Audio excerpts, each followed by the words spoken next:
Hare Krishna. The 15th chapter is entitled The Yoga of the Supreme Person. Purushottama Yoga. Purusha means person and Uttama means the best.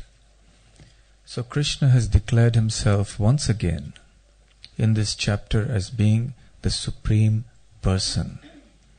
He is not just some formless light or a void, but he is actually an individual, a person, but he is a transcendental person and he is the Supreme Person. Krishna begins by describing the nature of this world, compares it to a banyan tree, which has a very intricate maze of roots and branches that intermingle. And then he describes also, in brief, the spiritual world, where there is no need for any artificial or any form of lighting because everything is self-effulgent. So in the Bhagavad Gita, Krishna gives us an understanding both of this world as well as of his own spiritual kingdom beyond. We get to learn of what's going on there. These are little windows through which we can see what's happening in Krishna's abode. Krishna also gives us an indication or an understanding of how the living entities move from one body into another body. This is a wonderful analysis or an analogy that's given here. When the wind blows over a flower garden, for example, it moves over and brings the fragrance of the flowers to our nostrils, and we can sense them and we experience great pleasure. The wind is still detached from the fragrance of the flowers. Similarly, by nature's arrangement, the individual soul is transferred from one body to another body, and another body, and another body. And the mechanism for this transfer is being explained here. Krishna explains everything so simply and so logically, so beautifully. All these very, very deep and puzzling concepts of the afterlife and so on are explained here in the Bhagavad Gita. It's a topic that has puzzled man from time immemorial. But very simple and logical explanations are given here in the Bhagavad Gita.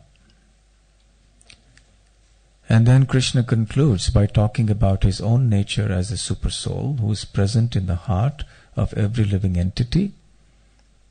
He is the one who gives remembrance to us, who gives forgetfulness to us, and also knowledge, because he's seated in the heart. And an important or a simple way of remembering him like this is, remember him the first thing you wake up in the morning. Because if he didn't wake you up, you would have continued to sleep. You wouldn't have woken up. And then you know what would have happened. Similarly, if you want to go to sleep, you can't go to sleep until he switches off inside. We are so dependent on him. As a super soul in the heart, we sometimes do not recognize the kind of contribution he plays in the moment-to-moment functioning of our bodies and minds. We couldn't lift a finger without his sanction, because everything is going on there. And he says here, Upadrashtanumantacha bharta bhokta maheshwaraha. I am the witness seated in the heart. In the Upanishads also Krishna says there are two birds seated on a tree. One bird is trying to enjoy the fruits of the tree. The other bird is simply watching. So one bird represents the individual soul, that's you and me. We are trying to enjoy this world through this body. And the other, the super soul, is just quietly sitting as a witness and permitting the activities of the individual soul. So in this chapter, Krishna explains how he as a super soul gives us his remembrance and forgetfulness. Sometimes you suddenly remember something. Sometimes you suddenly forget something.